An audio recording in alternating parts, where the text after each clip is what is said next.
Okay, I think it's time to start today's session. It's 5 p.m. here in Finland, so warm welcome to everybody to today's webinar and greetings from Finland. Today's topic is Insights into Heart Rate Variability and Mental Health, Understanding Biopsychosocial Vulnerability, with my guest speaker Florian Wolf joining me from Germany. I'm super excited to have him here with me today. The topic today is so important because we all have seen statistics about how much mental health problems and challenges have increased in the recent years, particularly during and in the years since the pandemic.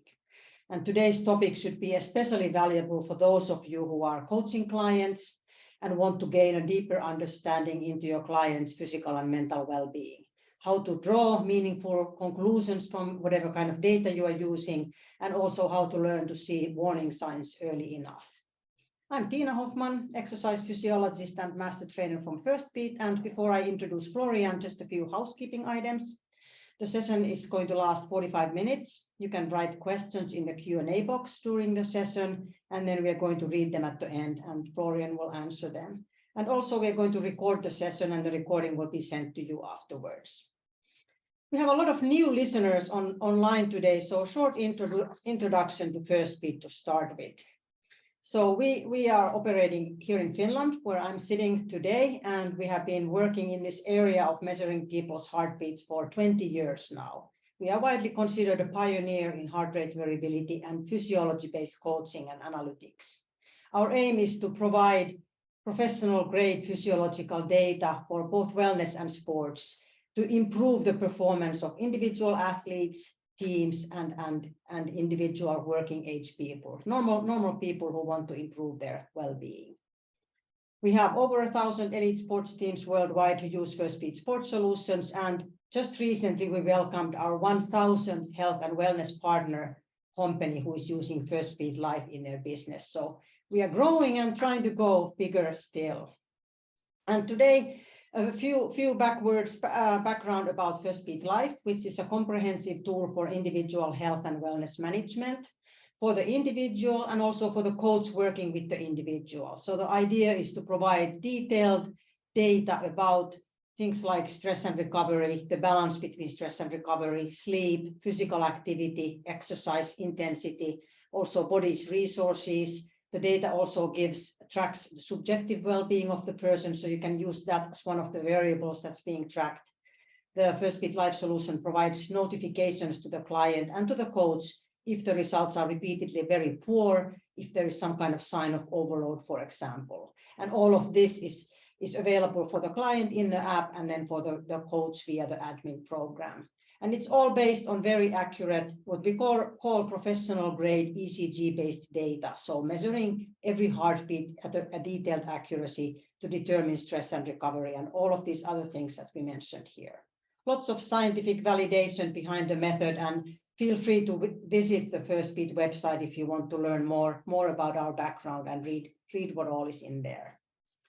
Just visually, the Firstbeat Life solution here. So the platform, what it includes is the measurement device that you can see here, Firstbeat Bodyguard 3, that's attached on the client's body.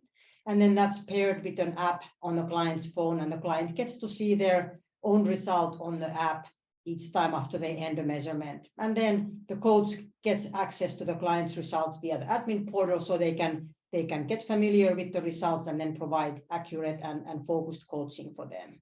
We also have group reporting features available, and the picture here is the typical sort of 24-hour reading from a Firstbeat Life measurement.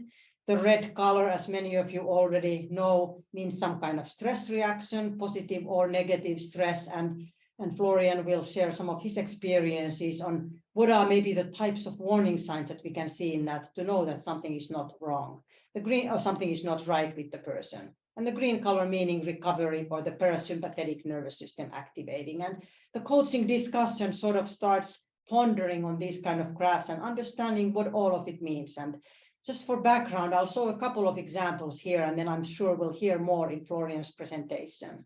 So here is a 24-hour reading from someone. The black graph that you can see here, this is the heart rate, beats per minute value. And then the blue graph is the heart rate variability in milliseconds during the day and during the night. And you can see in this case kind of an interesting result. The person has quite a lot of recovery during the daytime, during work here. So things seem to be going quite well. The stress levels get higher in the evening, but then something obviously is happening at nighttime. The heart rate variability is actually lower during sleep than it is during the daytime, and there's a lot of stress reaction. And in a result like this, of course, we then want to understand more what could be causing that. I couldn't tell from this what the problem is, but I could see that something is possibly going on, preventing the person from getting good recovery during the nighttime. Then if you see these kind of results, then it's very clear that there is some kind of a problem.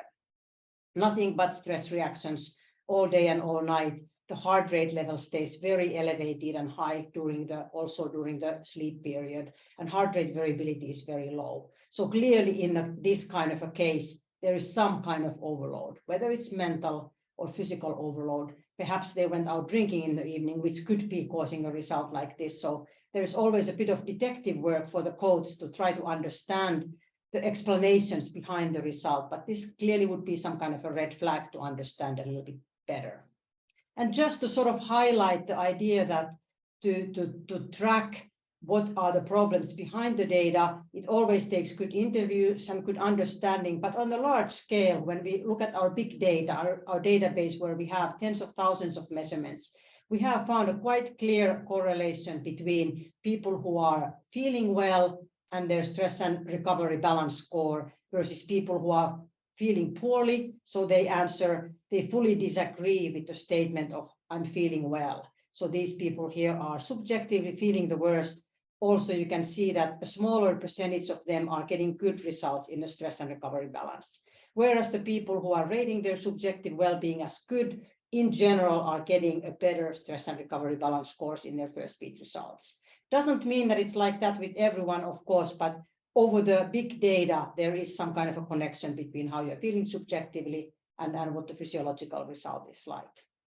But at that, I would like to welcome Florian Wolf on the stage. He is a long-time Firstbeat partner. We have been working together for well over 10 years. I think we met in Stuttgart somewhere between 10 and 15 years ago. I was there to do some training, and we had a great couple of days, and I got to visit his laboratory, and we've had the pleasure to work together several times since then. He's visited our heart rate variability summits in Helsinki and in London, and has been a guest speaker in them as well. He's a founder and CEO of Your Prevention, and is also very active in different scientific research projects, product and strategy development, and holistic business coaching. And together with his dad, Alfred Wolf, they've developed an integral stress test, which I think we'll probably hear a little bit more about that today. So great welcome, Florian. It's super nice to have you as our guest today, and it's all yours now. Thank you very much, Tiina, for these heartwarming words. And I'm grateful to be here because we share such a long time and a vision for maintaining or keeping up people's health. And I'm grateful to share some of the insights out of this also over 20 years of work and research that we did together using the Firstbeat device. Now, I'm deeply convinced that change in humans and sustainable health can only be succeeding if we look into the biopsychosocial vulnerability of humans, because it is not just the one marker that allows us to discover how people are and how people feel and who people are. So I want to share a little bit with you how this helped us to better identify at an early stage people being on a higher risk for mental health, and what are the hard facts that we have gathered in our data. As Tiina mentioned, we are working on a holistic test for now more than 10 years called the Integral Stress Test. It's a combination of online questionnaire combining different validated big prospective studies that are available on the market. Then, as we are coming from medical, we've been using hard fact lab testings for years because it's the most objective look into the adaptions and also maladaptions of humans on chronic stress. And Firstbeat has always been a part of this integral stress test since a long time. I remember when I met first Joni Ketunen, CEO of Firstbeat, when we were kind of using straps to measure heart belts, to measure 24-hour heart rate variability. as it has become a standard, and as you can see, we're using 3 days and 3 nights, and the results that I showed you are all based on 3 consecutive days and nights of the people. Now, as you can see, it's a quite holistic setting where we have also done quite a large research project with a few hundred of tests, and I show you some of the stunning outcomes that we have. But also what we gained is a lot of insights about society. Now, we understand today, and I mean, you know the data, but let me make this clear again as a kickoff today. Now, 66% suffer from being chronically tired or fatigued. It's the symptom number 1. So we have 2/3 of the population that have the significant loss of energy. If we talk about change, and if you're in coaching or if you work with people, it's the most crucial thing. How can people come into self-efficacy and come into change? Being tired and exhausted? No way. On the other hand, we have 20%, and that's true in all of the populations we have been testing in. We've been working with pupils, we've been working with students, we've been working a lot with executives and CEOs and management board. It doesn't matter where you look at, we have nearly always 20% people suffering from a preliminary diagnosis of a mental disease. Why preliminary? Because it's based on a questionnaire, but we use patient health questionnaire, a very validated and highly accurate tool to assess mental health. But also, if you look into other data, such as McKinsey, I like this one out of 4 people or employees, and that's a global survey from 22, report burnout symptoms, which is, again, very much associated with fatigue, with exhaustion. Now, if we look in these numbers, it's the topic number 1, and I'm pretty sure you're aware of that. And if you're not, I'm pretty sure it will come soon, because people require this kind of services because it's what they suffer from. And we understand today that exhaustion has become the symptom number 1 in the working population. Now, having this in our mind, this was always our major interest. How can we better understand and objectify what is exhaustion? Now, coming back to the integral stress test, and we've been conducting a lot of projects in corporate businesses. So the B2B business has been always a part where we have reached out to a few thousand, I would say roughly 50,000 people out there. And one of the things that we have been addressing is we wanted to identify those people that need further support. If you have a large corporation with a lot of people, you cannot, spend a lot of money on coaching one-on-one for everyone. But what you can do is you can use testings to assess whether people are on a low, no, medium risk, or people are on a high risk. High risk is the same as a high level of vulnerability. Now, what we integrated besides the test in our ecosystems is that we give individualized automated recommendations based on their findings. And if you have biopsychosocial findings, I will just quickly show you in a few slides what we assess. You can give very clear step 1, step 2, steps 3 procedures to help the people. But furthermore, for knowing who's on a higher level of vulnerability, the high risk ones, we can then offer one-on-one coaching, which is the most effective thing to bring them out of the red zone. And what we basically do, that's also part of what we do in everyday life, we have campaigns where we do consecutive programs, always with a certain timeline over a few months, where we follow up with the people and we do live sessions and we do certain testings besides. For better understanding, how could you use also Firstbeat and the quality of objectifying vulnerability in certain settings? Now, what are we doing? We are assessing state and vulnerability. Now, state describes in this moment your actual status of health. And this is a combination of a questionnaire based where we assess stress symptoms. We like to differentiate in between the change of mood, where we include, being nervous, inability to relax, being sad, being anxious, the change of behavior when we have we tend to be aggressive, we have a loss of impulse control, we eat sugar without being hungry, we need the chocolate right now, or drink alcohol, compensatory behavior, or organ-related symptoms such as sleeping problems and pain, and so on. Then, as I said, we use patient health questionnaire to assess preliminary diagnosis of mental health. Copenhagen burnout inventory, all questionnaire based to assess the burnout risk, very precise because it also gives an information how far is the exhaustion already. But then we combine it with very hard objective data, such as cortisol day profile in saliva.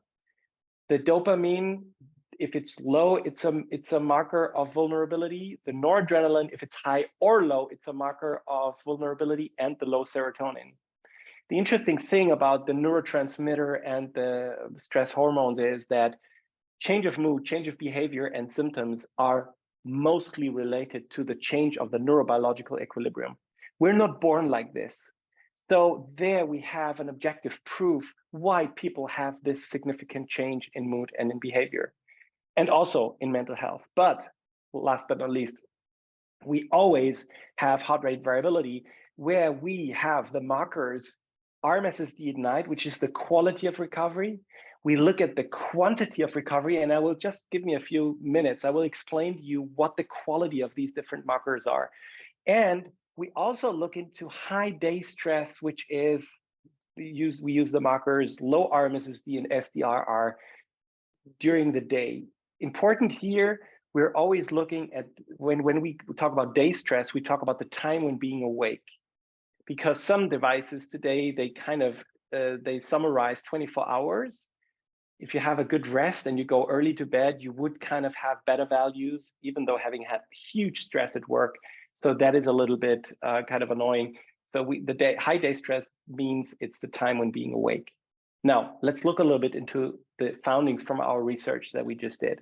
Now, when we were looking at the low RMSSD at night, which is the quality of recovery and the symptoms, and let me just quickly explain that to you again in this graph of Firstbeat. The quality of recovery is the age-related mean values of RMSSD at night. And they give us a very, very valid information on how good people do recover.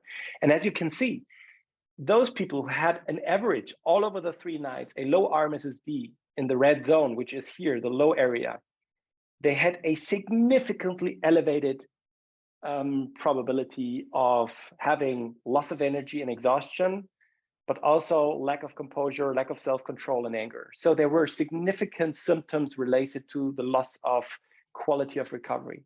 But also for those who had an average low or medium RMSSD in the 3 nights, as you can see, it's a 30 to 45-fold higher level of exhaustion. Now, if we transfer this now on mental health, and that is the interesting thing, that we see that the quality of recovery is also significantly a risk factor or a factor of the vulnerability for mental health. As you can see, we have a 20-fold elevated risk for depression, even 30% higher risk for anxiety, helplessness, and mood swings. Even panic attacks is increased.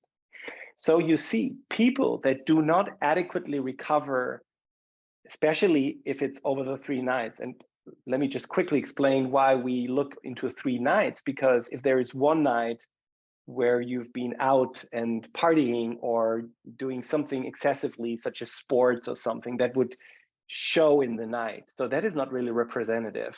But if people have the ability to recover adequately, they would have at least the night after, they would have a very good parasympathetic activity again. So this is why we need a broader picture looking on several nights for this to be representative.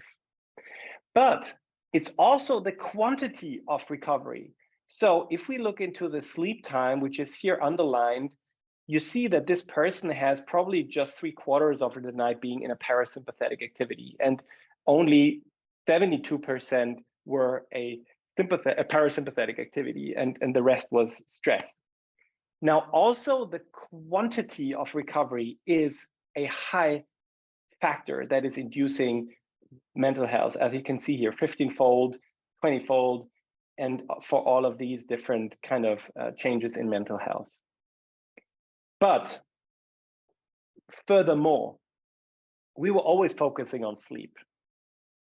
But then we had several cases where people were in a very good state of recovery at night.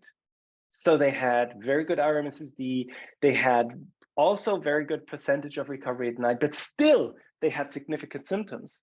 No, we were trying to search other markers and reasons why it is like that. And what did we find?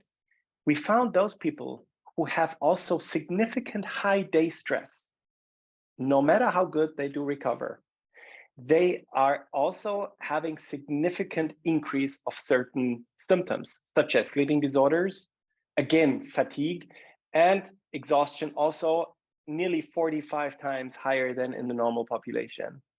And looking on mental health, again, it's the same. We have 15% higher probability for depression, anxiety, and also, again, helplessness. So there is these three markers that have shown a more or less, but for all of them, it has been pretty evident, a significant information on people being on a higher level of vulnerability. And this is the stunning truth. If you're familiar with Firstbeat and heart rate variability, you know the body resources curve probably. And as you can see in this example, this is 3 consecutive days or even 4 consecutive days. And as you can see, the night recovery is not a problem. So there is a significant good recovery at night, but days are so stressful. And you see that the overall trend is decreasing. So when you just look at the night recovery and you just check it all good, you miss that high day stress on a chronic level. I'm not talking about a day. I'm not talking about a week or a month. I'm talking about this constantly. And that is what I have learned in the past years, meeting thousands of biographies, that those people who are very powerful, very energetic, very driven, very focused, they can behave like this during the day. But overall, what happens is from time to time, they lose the ability to adequately recover. And that is something that has to be taken into consideration because it is definitely a high factor of vulnerability. Now, again, to put this in graphs, Tiina was showing some of these graphs as well, but look, this is how a high day stress level looks like. And you need to have a look at both high day stress and low recovery, because both are factors of vulnerability. And let's link it again with neuroscience. I said, we love this biopsychosocial perspective on the things. Now, as you can see in the background, if you have a high day stress level, the body is consuming heaps of energy. So it needs a lot of energy, and the body is very clever. It upregulates the substances to provide the energy, which could be the cortisol, but it can also be the noradrenaline, both of them. But let's look at the cortisol as an example. This could be one possible adaptation to chronic day stress. Now, the normal course of cortisol, which is, by the way, the hormone of activity, the normal course, it's high in the morning, it decreases around 2 p.m. and it's low in the evening. We do measure this 8 a.m., 2 p.m., 8 p.m. in saliva. Very simple, the most objective test. Now, what happens? The body upregulates cortisol levels to provide more energy. Now, the thing is that if you have more energy, you're more restless. And there is a lot of side effects. And that is so evident that high levels of cortisol increase the vulnerability for depression, for anxiety, but also for cardiovascular health. It is a risk marker for becoming a certain cardiovascular event. So it is way more than just measuring heart rate variability. It gives you, if you have broader pictures, and that is what Firstbeat Life is just perfect for, because you can measure in longer time frames. You can see if people are on this way developing a higher level of vulnerability. But the truth is that we cannot keep up the cortisol for a longer time. And that's the other side of the coin, that if we spend a lot of energy, at a certain point, the energy decreases. So we have this typical downregulation of the cortisol at 2 p.m., which we call day fatigue. You feel that, 3 p.m. or 4 p.m. like now, when you feel like, oh, I'm so tired, I need a break, or I need something to eat or whatever, because the body is like totally exhausted. And also, and that's typically also associated with burnout, that the cortisol levels are significantly low. So the mind keeps on pushing you still, hey, you need to do that. It's important that you do that, but the body is absolutely weak. Just for you to kind of link behavior neurotransmitter or neurobiological markers and heart rate variability. It all belongs together.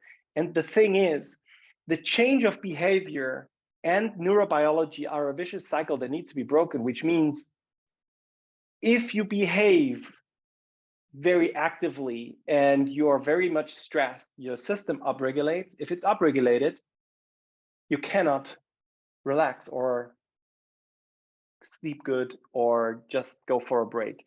So we need, for long-term solutions, we need to take all these biological facts together and support the systems. We don't have the time today to look further into neurobiological pathways, but there is very powerful non-medical precursors that allows the neurobiology to come back into equilibrium, because only then you're able to change. If you're so upregulated, it's also as difficult bringing new behavioral changes into your life as if you have a significant exhaustion. That is a truth that we have been looking into for the past years of working with people.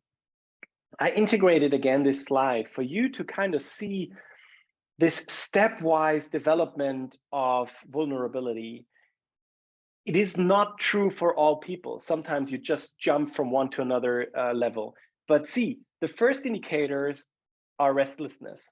You find the restlessness in heart rate variability. You don't have significantly green if you're restless, but also the change of mood or the loss of regeneration, which you see mostly at night because people have a lack in % of recovery or in RMSSD.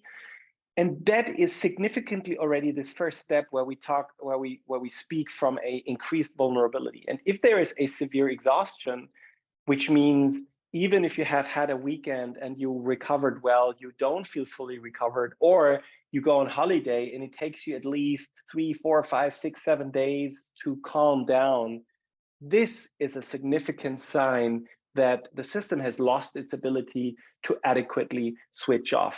And as you see, exhaustion is a vulnerability factor of mental and also physical health. But take into consideration, exhaustion and the loss of regeneration is something that we do assess with heart rate variability and Firstbeat. Now, there is one more thing that I would like to add. I've been talking about state. State means we assess certain changes in the body that give us the information that markers are changed, that health is changed, that the system is up or down regulated. This is something that we do by questionnaire, but remember, questionnaire is depending on your ability of self-perception. And there's quite a lot of people, when you ask them, they would say, oh, I'm good, no worries, I have no problems. But when you measure, it gives you a significant different information. And that's why I love Firstbeat and why I love also the lab, because it's an objective. You cannot kind of say that's not true.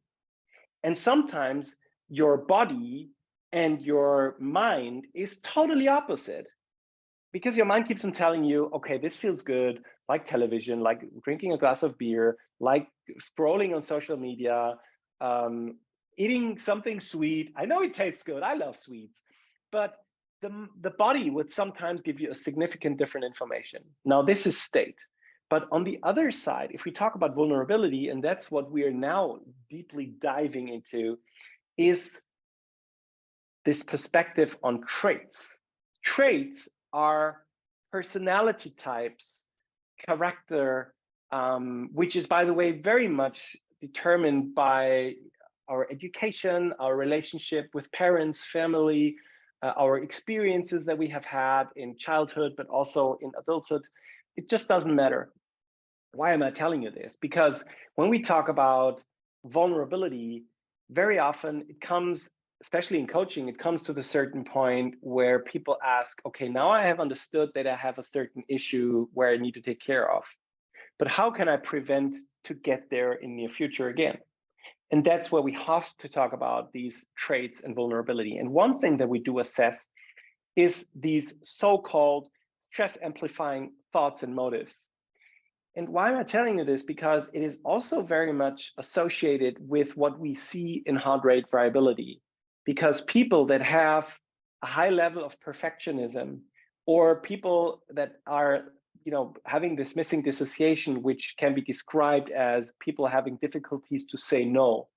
So they tend to take work from others. They always are very helpful. They go the extra mile, to help others, but they put themselves always in the last row of priorities. Now, understanding a little bit these patterns, we've been looking in our research work, we've been looking also there into the interdependencies in between these patterns and also heart rate variability. And there is a very big driver, even though it is not as significant as the numbers I've been showing to you, but you need always to keep in mind that if you talk to people and if you measure heart rate variability, it's also very much about how are they behaving during the day and how could you help them whenever their neurobiology is a little bit more stable to understand how they could support themselves. And that's where you would never make out of a perfectionist a non-perfectionist, but there's very powerful possibilities to support people to kind of see this as a huge quality, but also to understand where is it consuming way more energy than I have available. And that's where the mindfulness-based approach comes very much in, because people need to be aware, people need to perceive, people need to have a contact from mind to body. And that's where heart rate variability helps a lot, to kind of connect to the body and see that the body sometimes needs something totally different than the mind keeps on telling you. You all know the mind is very harsh. It has a lot of good ideas. It has a lot of punishing thoughts. And I think it's really important that we learn again to have a self-loving attitude and to kind of see in objective data that the way we go through the day, our mind keeps on pretending, this is very powerful and you're very productive. But I tell you, by having seen so many profiles, a lot of people lose their productivity significantly because of putting quantity in the first row and not recovery.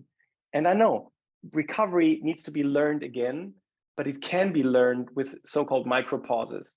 And there is another thing that comes into place. It's called the effort reward imbalance, another wonderful questionnaire. You see the original data here, or the sources, where we assess also how much effort are people bringing into a day.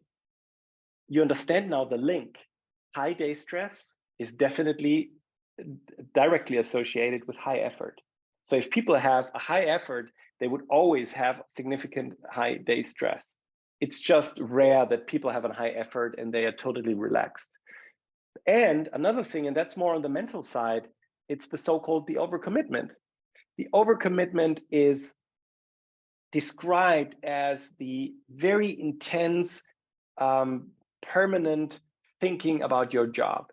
So if people, and that's what you see also in heart rate variability, if people come back home and they do not really switch off, except they do something, that would kind of let go of thoughts like sports or watching television. But if they just, sit with their partner or they're at home, this overcommitment is something which happens on a mental level. And biopsychosocial means in heart rate variability, we assess all of these kinds of stresses. So no matter if it's a mental impact, or if it's some physical overtraining, or if it's something that is related with these kind of stress amplifying thoughts and motives, this gives you a clearer view and idea on how to support the people. A short conclusion here. And you see the claim change from within is pretty much what I think we need to focus on. That sustainable health means that people are able to develop strategies that they're able to bring into everyday life, but only with the understanding about what the body gives as a feedback, only with the connection from mind to body, and to support biology to come into change mode, people can really bring things into everyday life. Just by looking on heart rate variability and seeing green and red, it would be too simple. You would miss a lot of information that is behind that. And that's why I introduced you in this kind of in data of neuroscience and the link between behavior and thoughts and mood, because it's all linked with each other. And I wish you to kind of stepwise, if you haven't done so, move into this kind of sphere, because it's super powerful, and it would help you to really help people in a very early stage to prevent especially any kind of exhaustion or mental diseases. Thank you for your attention. It's been a great pleasure. And we will still be here for questions if there are questions, but I've seen already kind of a sign that there are a few questions. Thanks a lot. Thank you, Florian. Really interesting presentation and lots of food for thought for many of us, I'm sure. And yes, we do have plenty of questions. I was really fascinated by your findings on the daytime stress also, because often when I interpret the Firstbeat graphs, like the example I showed before, which was all high stress read during the daytime, I often say that really then you need to look at the recovery, that it's not the daytime stress in itself that really shows if there's a problem or not, but it's the balance between recovery. So sometimes you have high stress during the daytime, but if your body is able to recover, you don't get stuck in that sympathetic mode, then usually the balance is pretty good. But it is really interesting that you're also seeing that clearly those kind of high daytime stress levels are clearly indicators of some kind of challenges. How would you, before I look at the other questions, how would you account for sort of individual differences? That's one thing that we both know, and most people know, that there's big individual differences in, like, the personality, like you mentioned, also level of heart rate variability. So somebody's heart rate variability is going to be a lot higher than somebody else's. So how do you start accounting for that? Well, we first look, to be honest, into the general ability to activate the parasympathetic nervous system in terms of, well, the graphs, green and red, but also then digging into the details of the numbers, if it's way above average levels or if it's somewhere in the middle. So we see, and that's why we need several nights, we see to kind of understand if the ability is preserved. But then if we dig into details, the interesting thing is also very much related to have people still the ability to also continuously activate the parasympathetic nervous system. And that's where we see it's kind of a stepwise process, that sleep is in the first phase, it is kind of fragmented, as we call it. So there's, kind of interruptions in between. And that's a process that is kind of decreasing step by step. And that's why we keep on telling the people in which phase they are. But it doesn't matter in which phase they are. In fact, they need to do something about it. And that's what I like the most, because it helps the people to see really that there is a decrease, because very often they don't really perceive. But during the daytime, to be honest, if I have read, unless people have not really filled out the protocol very details, it helps me a lot to have the questionnaire and this kind of biographic information, because I have an idea what personality type is it. And sometimes people are red and you assume they have a high stress level during the day, but in fact they are sitting and working and they have an inflammatory process in the background and they don't have very stressful days. And you may not kind of over-interpret the results. This is why this kind of biographic information from the questionnaire and also from the neuroscience background give us way more information what biological processes and biographic processes might be a trigger for this kind of heart rate variability. Yeah, clearly the comprehensive approach is most of the time needed. That rarely can you use one marker to make too many conclusions. And there was quite a few questions about heart rate variability in general, like, what's considered good or bad, or how do we use that kind of, how does the data account for individual differences? So there you can find quite a bit of information on our website about that too, but the quality of recovery, what Florian mentioned and what I mentioned here too, which is the average RMSSD during the sleep period, it is shown in reference to your own peer group, so your own age group, because we know that it drops with age. But then further than that, our algorithm also looks at the person's baseline, and that's where the ability to do more measurements is really one of the bigger benefits of Firstbeat Life, is that we are not relying on just that initial one measurement. Even if Florian said that they always did 3 days, but then when you are able to repeat that over a period of a few months or a few weeks, then it really, you can start understanding how each person is responding to that. And then it's much more powerful to make conclusions from that. Let's take a couple of questions from here. I think we answered a couple of them already about the quality of recovery. Somebody is asking for the research papers referenced by you. Why don't we send links to the research papers in our thank you email so that you can... Yeah, sure. That. Absolutely. Mm-hmm. Have you seen things change since the peak of the COVID pandemic in this area, like in the last maybe year or so? Have you noticed any kind of changes?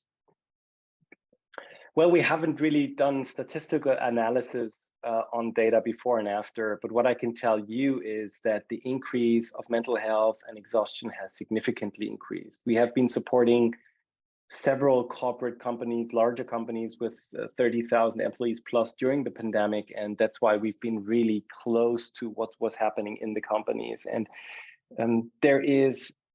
but you know what? I mean, still, what I would rather say is the big topic of these times is insecurity.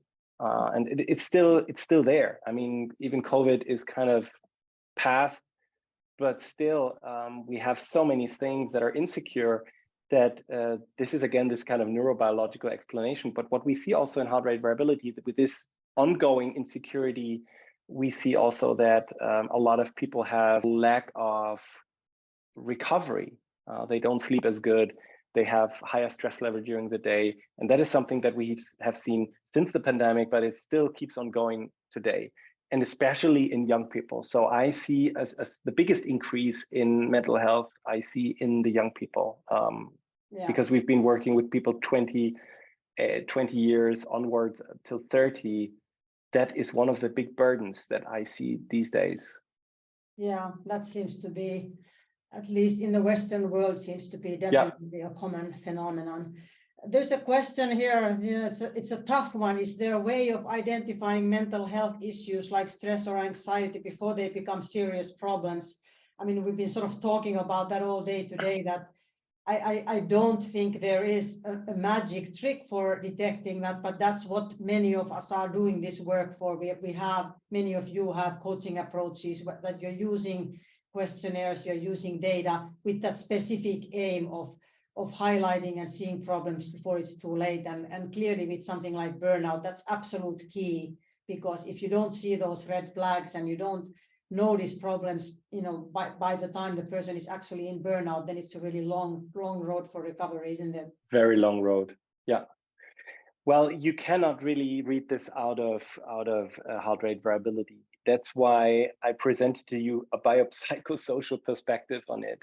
Firstbeat is one of the essential parts of this test, but we have been adding the questionnaire because it allows us a little bit more to differentiate what are the real problems within the person. But to be honest, let's just make this little quick excursion.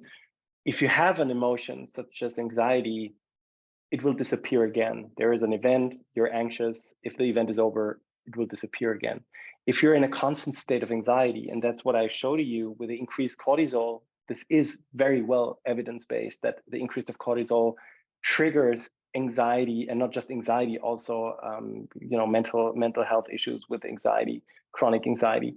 That has a significant impact on stress, because if you see the world in an anxious state, you would always have an upregulated system. You would always have upregulated heart rate and thus downregulated heart rate variability. For those who are probably new to that, if heart rate is upregulated, there's always also an impact on heart rate variability. And that is what anxiety is typical for, that you have more beats, even though it's just a few beats, but you have always a few more beats. And anxiety, especially at night, it has been, by evolution, it has been there to help us to survive. So we have been in a very, very light way of sleeping to detect any kind of threats that were out there. And that's what anxiety is for. So if we're in a chronic state of anxiety, you would see this also in heart rate variability. So whenever you have profiles where you have continuous stress load during the day, where you don't have adequate breaks in between, and where you have at night a very kind of low level of sleep quality, you should always be kind of cautious or ask the question, what about the mood? How do you really feel? And it's good to ask close questions. Don't ask, how are you? Ask, are you anxious? Do you have anxiety? And then they can say yes or no. So it's rather better to ask closed questions so they could easily address that. But I want to encourage you to kind of step into that and not just keep on the lifestyle factors. I mean, lifestyle is important. I absolutely agree on that. But that's why I wanted to kind of introduce you into way more depth. With this tool, there is a door open to all of the mental and psychic things that are in the deep underground of a human being. And we can only prevent if we address it at the right time. And the earlier, the better it is, as Tiina said. Yeah, for sure. And there's quite a few interesting comments and questions here about different kind of studies people are interested in doing and interested in utilizing Firstbeat data in that. So clearly anybody who has that in mind, just get in touch with us. Our contact information is here. You can contact me or you can write info@firstbeat.com to find out how to start using the Firstbeat data. But like Florian pointed out in really good way, it is not the data in itself that will tell the story, but it is a comprehensive approach. And it's great to hear that there are many people planning and thinking of doing different kind of projects around those areas. Excellent. A lot of questions. I haven't been able to take all of them. Some of them are very, very sort of deep level heart rate variability questions. We're not going to get into those today. Maybe just very quickly on RMSSD, because a couple of people have asked about that. So that is one of the commonly used, it's not the best, but it's commonly used index of heart rate variability, root mean of the sum of squared differences. It looks at how big the variation is from beat to beat, and it indicates the parasympathetic activity in a sort of a good average value that's used quite a bit. It's not to say that it's better or worse than something else, but we've chosen to use that just because it's a good value to track across night, and it has some good reference values for that as well. That's what I just wanted to say. There's very good age-dependent, gender-dependent mean values, and that is also the question that was there for quality of recover. That's what we use because it gives us it enables us, in fact, to kind of do research the way we did, because it's something where we can kind of easily screen all the people and put them in kind of categories, and it's age dependent, so it pretty much fits well to the situation of the people. But yeah, we are a couple of minutes over time and we didn't address all the questions, but we'll take a close look at them. And if there is some really fundamental questions that we didn't address, we'll either reach out to you directly or you feel free to reach out to us. And several of the people were interested to learn a little bit more about the questionnaires you're using, Florian, or the studies that you had. So here is Florian's email address. So you can reach out to him directly also. And absolutely. So great to hear from you, everybody. We had a big group of people online today. So excellent that you were able to join us. And big thanks to Florian for the presentation. And let's continue next time. Thanks everyone, and have a really good night.